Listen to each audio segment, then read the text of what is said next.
दक्षिण ओडिशार प्रमुख लोकसभा आसन भितर ब्रह्मपुर आसन अन्यतम। ब्रह्मपुर आसन पाई तीन प्रमुख दल यथा बीजेडी, बीजेपी, कांग्रेस निजर प्रार्थी देइथिबा बेले स्वाधीन भाव रामशंकर शतपथी आज निजर प्रार्थीपत्र दाखल करिसेंती। माँ बुढ़ी ठाकुराणी आशीर्वाद नहीं से निजर लोकसभा पाई छत्रपुर ठारे निजर प्रार्थीपत्र दाखल करिसेंती। आगामी दिन में निर्वाचन रे जीतिबा परे से ब्रह्मपुर विभिन्न समस्या समाधान करने सहित शिक्षा एवं कला उपरे अधिक गुरुत्व देबे बोली आश्वासन देइचंती।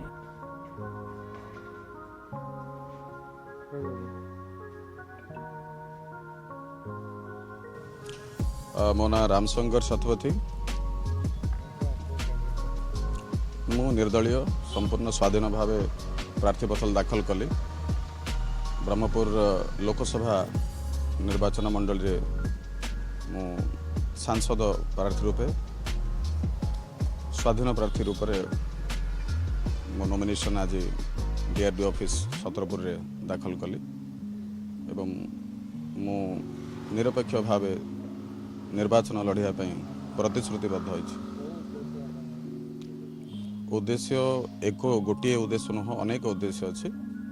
जदि मूलरू आरंभ करा जाए ताहले मुख्य विषय ब्रह्मपुरवासी आम ब्रह्मपुर लोकसभा निर्वाचन मंडल मुख्य उद्देश्य होची समस्या जदि देखिबा ताहले शिक्षा, स्वास्थ्य स्वास्थ्य उपरे अनेक उन्नति होइथिले मध्य आउरी गुड़ाए विषय रे आमे उन्नति करिया पे चाहूँ। निजुक्ति रोजगार को नहीं आमर गंजाम जिले में कौन आखि दृष्टिया व्यवस्था हो पार ना।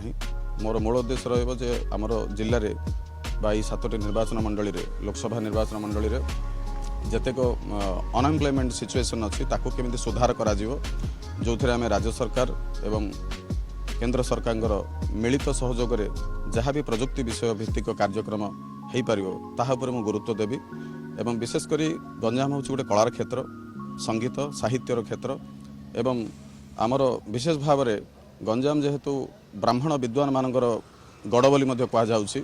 अनेक ब्राह्मणकर अनेक कला अनेक टैलेंट से पाखे लुचि रही एवं किछि प्रोत्साहन अव्यवस्था हेतु से मनरे गोटे असंतोष रही जे सरकार चाहिए जदि आम बहुत किछि करि परिथांते ना केंद्र ना राज्यर कौन सेमती विशेष प्रोत्साहन केवल ब्राह्मण पुरोहित पंडित ज्योतिष विशेषज्ञ जतक अच्छा पाखापाखि मोर नजर रे आमर 7टी निर्वाचन मंडली रे पाखापाखि लक्षाधिक ब्राह्मण अच्छा।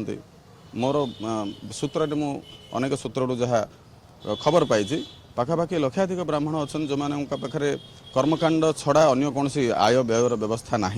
तो से किसी जदि योजना आम सरकार आसला परे बा मु जदि प्रार्थीपत्र दाखल करने दिन ठारू ए निर्वाचनी रणांगन रे कार्य सरीबा पर्यंत जदि लोकंर आशीर्वाद मिले ताले मोर प्रमुख विषय रहिबो, प्रमुख मुद्दा रहिबो जे आमर गंजाम समेत जतोटी निर्वाचन मंडली लोकसभा ब्रह्मपुर निर्वाचन मंडली रे अंतर्भुक्त अच्छी सही क्षेत्रर समस्त वरेण्य विद्वान मानक पई किछि व्यवस्था एमिति करा जिवो जाद्वारा कौन प्रकार आर्थिक समस्या से न आसू।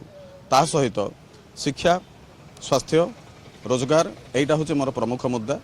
ता सहित अनेक विषय किसी रही जोड़ाक आमर सहयोग जदि जनसाधारण सहयोग करें क्षमता को आसिले से सब संपादन करने प्रतिश्रुतिबद्धता मुझे दूसरी एवं जनसाधारण को अनुरोध करुच्ची से माने निज अंचलर उन्नति करने अनेक प्रार्थी विभिन्न दलरू राज्य स्तर रे बा आपणकर किछि रीजनल पार्टी एवं जातीय पार्टी जातीय दल एमाने समस्ते निज निजर प्रतिश्रुति दे आछन्ती। आ पूर्व अनेक निर्वाचन होइछि, अनेक थर अनेक दलर प्रार्थी माने विजय लाभ करछन्ती। सेमानकर विचार को जदि सेमाने नौछन्ती साधारण जनता विचार करिवे एवं ताकू विचार करी जदि स्वाधीन प्रार्थी को जदि सेमाने आशीर्वाद देबे ताहले मु किछि करि देखैया पेंगली रे मो निज प्रति गोटे प्रतिश्रुतिबद्धता रखिछि।